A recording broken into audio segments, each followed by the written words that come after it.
барои аҳолии Тоҷикистон маҳсулоти асосии истеъмолӣ ба шумор меравад. Дастархони кушодаи ҳар оилаи тоҷикро бидуни мавҷудияти нон тасаввур кардан ғайриимкон аст.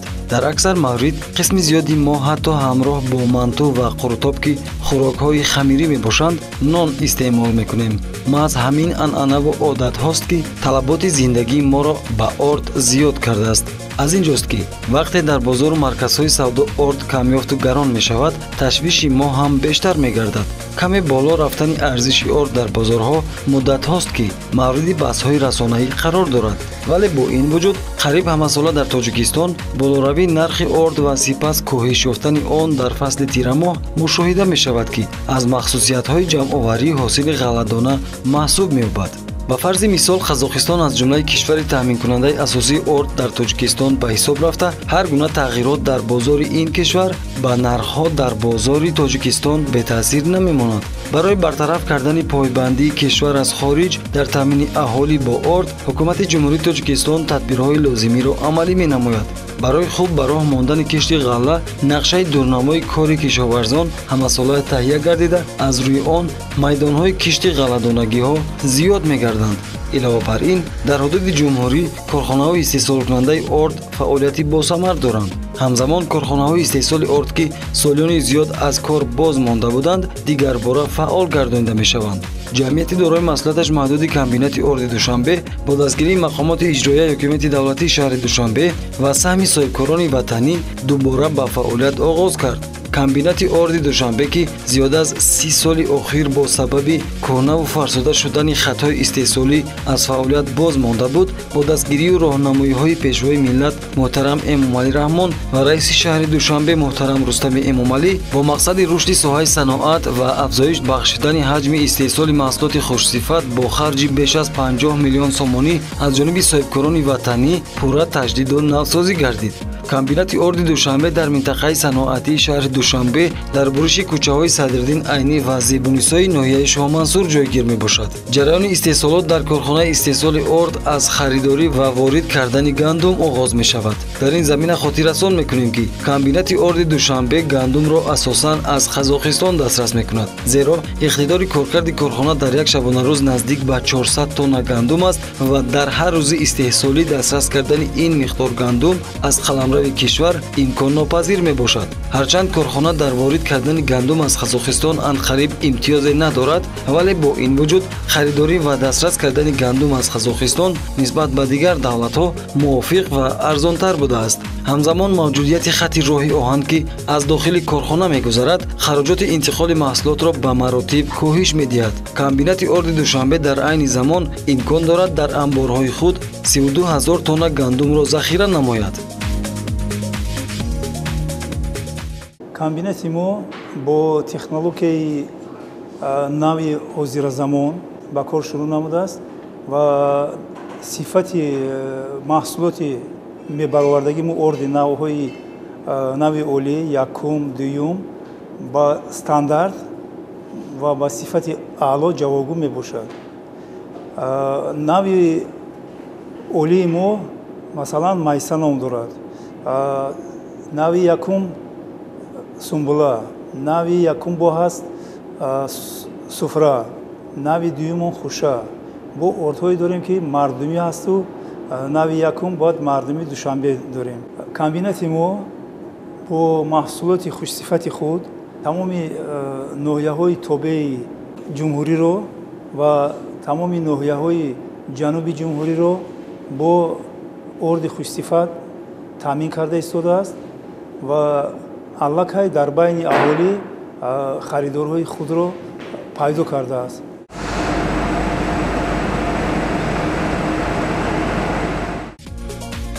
ҳамин тавр гандум ки вориди корхона шуд, он дар анборҳо ҷо карда мешавад. гандум аз анбор ба тарозу мерезад ва мувофиқи барномарезии компютерӣ ба хатҳои истеҳсолӣ тақсим шуда дар чанд марҳила аз гарду чангу хок тоза карда мешавад. таҷҳизоту технологияи истеҳсолӣ дар комбинати орди душанбе мутобиқ ба стандарти давлатӣ буда ҳангоми коркарди гандум ба муқаррароти қоидаҳои санитарӣ мутобиқ мебошад. дар қубурҳои гандумгузари ин таҷҳизоти тозакор бо сохти заводӣ оҳанрабо насб шудааст ки ҳар оҳанпораи дохили гандум тавассути оҳанрабо барчида мешавад. ин таҷҳизоти тозакор ҳамзамон аз тариқи филтр кардан чангро аз гандум ҷудо мекунад.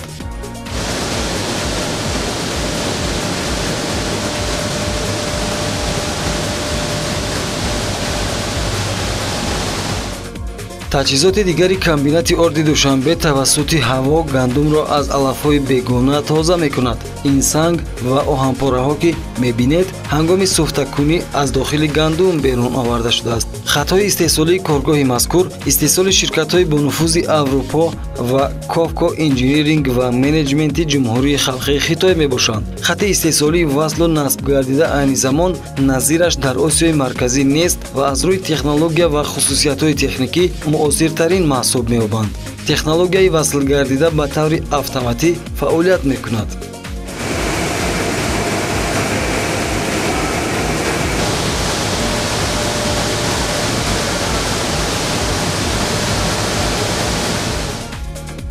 ҳамин тавр дар комбинати орди душанбе гандум то марҳилаи намнокгардонӣ аз сангу оҳанпораву чангу алафҳои бегона 3 маротиба тоза карда мешавад.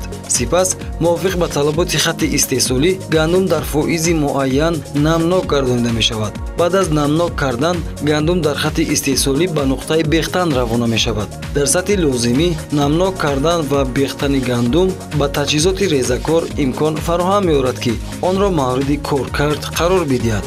таҷҳизоти резакор гандумро аз пӯст ҷудо карда ба 6 хати истеҳсолӣ тақсим мекунад. гандум дар комбинати орди душанбе 6 маротиба кор кард ва ба 6 нав ҷудо шуда сипас бо омезиши навъҳо орди аслӣ омода мешавад.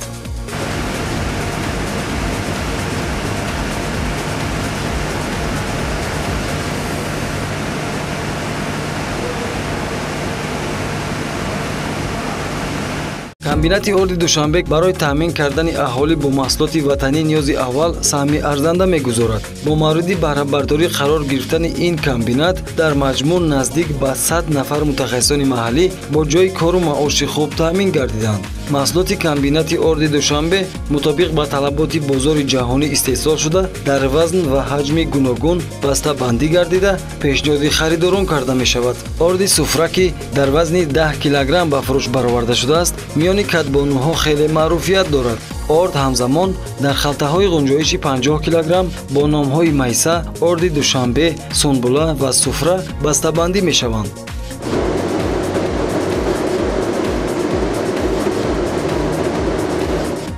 фаъолияти бо низоми комбинат метавонад дар самти истеҳсоли орд дар пойтахти мамлакат барои мӯътадилии арзиши маҳсулот дар тамоми фасли сол ва ҷиҳати захираи он ҳамчун маҳсулоти ниёзи аввал нақши муассир гузорад. бо мақсади таҳвил ва дастраскунии маҳсулоти истеҳсолшаванда ба нуқтаҳои фурӯш ва марказҳои савдо 10 адад воситаи нақлиёти боркашони муосири гуногун ҳаҷм харидорӣ гардидааст. дар комбинати орди душанбе барои муайян намудани сифати гандуми воридшаванда ва маҳсулоти истеҳсолгардида озмоишгоҳ бо тамоми лавозимоти замонавӣ ташкил карда шудааст ки ин ба пешниҳоди маҳсулоти босифат ба бозор заминагузор мебошад.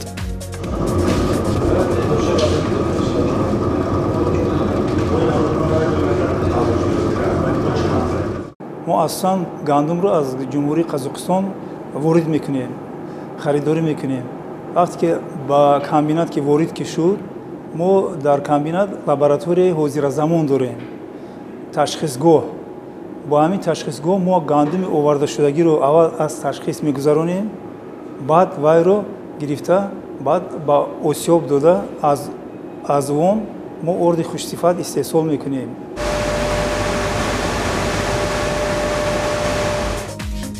айни замон дар кабинати орди душанбе бо истифода аз таҷҳизоти воридотии истеҳсоли чин ва аврупо орди навъи олӣ якум дуюм ва орд барои омода намудани макарон истеҳсол карда мешавад. маҳсулоти истеҳсолии корхонаи мазкур дар марказҳои савдои шаҳри душанбе фаровон ба фурӯш гузошта шудааст. фурӯшандаҳо мегӯянд орди ватании истеҳсолшуда дар комбинати орди душанбе аллакай харидорони доимии худро дарёфтааст. кадом намуди орди комбинати душанбе бештар ба фурӯш меравад? суфра аз тамоми 5 килоаш 10-50 хеле хуб меравад ва нархҳояшон аз дигар маҳсулотое ки дигар ширкатҳо мебароранд хеле фарқияти зиёд дорад. шумо дар хазина ҳастед, бибинед онҳое ки як маротиба харидорӣ карданд бо дуюм маротиба омада аз орди комбинати душанбе харидорӣ мекунанд ё аз дигар ширкатҳо? Бале, бисёртар харидорони мо гашта меоянд ва аз мо ҳамон маҳсулоте ки аз комбинати душанбе харидорӣ намуданд боз ҳамонҳоро мепурсанд, мехоҳанд ки мо ба онҳо боз ҳамонҳоро дастрас намоем. агар мо аз мағоза ёфта натавонем, онҳо хоҳиш менамоянд ки рӯзҳои наздик ба онҳо ҳамин маҳсулотҳо ёфта оварда ба фурӯш гузорем. бисёр аз мардҳо вақте ки харидорӣ менамоянд, ҳамсарам аз ин навъи орд хеле розӣ ҳастанд. ҳам хӯрок, ҳам нонҳояшон, ҳам чизое ки мепазанд, ширинӣ, қулчақандҳо хеле хуб меоянд. ба гуфтаи занҳояшон аз ҳамин навъи орд барои мо дастас карда биёред мегӯянд. онҳо рост ба мағозаи мо омада аз ҳамин навъи орд харидорӣ менамоянд.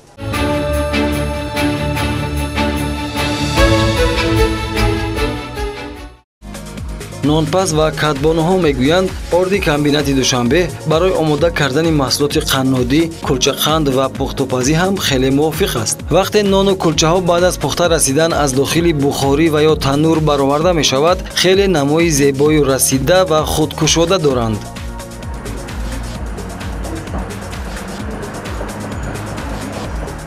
орди аст ки ова мекаша бисёртар, орди аст ки ова кам мехӯра, ба амо бисёр аҳамият метиҳан занак. вобастаи хамиршӯ ҳам хамира хушрӯ бишӯр яка, хамира ҳам абъёмш хушрӯ меша, ҳам зуволаш хушрӯ меояд, ҳам нахпараш мезани, ҳамаш фасон меояд. кулчахонаи ҳунарманд воқеъ дар кӯчаи Мастонгулофи ноҳияи Шоҳманзури пойтахт маҳсулоти нонии худро бо истифода аз орди душанбе омода менамояд. нонпазони ин дукон мегӯянд наздик ба 1 сол мешавад ки дар пухтупази нону кулчаҳо аз орди комбинати орди душанбе истифода менамоянд. сифатш наст ҳамин ноно ҳамин орди ҳамин душанбе химо ордо мешаванд гуногун мешаванд. сифатша чӣ қадр фарқ мегузорад, чӣ қадр муайян мекунед ки вайс беҳтар аст? ҳамин истифода мебарем, хай падиём доданаш агар ҳам наз боша мо ҳамро истифода мебарем кадом. яъне ҳаҷм мегирад, вазн мегирад, вазн мегирад, сифатшро мекушояд. ҳамин хеле хамиршӯриш ҳам ҳамин хеле рост мекунӣ. мисол мебинӣ хамир сахтиву сусти хамира чӣ хела ҳамин хеле истифода мебарем. мисол хонадам ҳам нағза ки нони хона мекунем нағза, падиёмшам нағза, сифатшам нағза. назари истеъмолкунандагон нисбат ба сифати нонҳои истеҳсолшуда ва орди ватанӣ мусбат аст. онҳо мегӯянд таъму мазза ва намои нонҳои пухташуда дар кулчахонаи ҳунарманд талаботи истеъмолии онҳоро қонеъ карда метавонад. сифати нонҳошон беҳад хуб аст рости гап. нисбати як-ду ҷое ки мегирифтем пешвақт, ҳозир таъмшам дига шидагия, маззашам хубшон, сифатиш хубтара рости гап. таъми дилмон аст рости гап, харидорӣ мекунем. қариб ҳар рӯз ки ҳаминҷа мо харидорӣ мекунем. боиси дастгирӣ аст ки сокинони шаҳри душанбе ба маҳсулоти ватанӣ таваҷҷӯҳи зиёд доранд. тавре роҳбари кулчахонаи ҳунарманд иброз дошт, ҷонибдорӣ кардани маҳсулоти ватанӣ ба пешрафти иқтисодиёти кишвар заминаи мусоид фароҳам меорад. беҳтарин орди душанбе орди хуб аст. коригарои мо ягон шикоят аз орди душанбе надоранд, шикасти рехти зиёдатӣ надорад, ҳама тарафа хуб аст. ҳатто ман худам назорат мекунам, беҳтарин падиёми хуб дорад, нон сурхи хушрӯ мебурорад, ягон камбудӣ нест. рост карданаш ҳама тарафа мувофиқ аст, сабук аст, осон аст, обхӯриш кам аст, беҳтарин орд аст.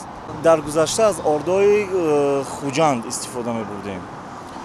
орди ҷонон, орди замзам, орди габнест, аз ин ордо истифода мебурдем аз гузашта.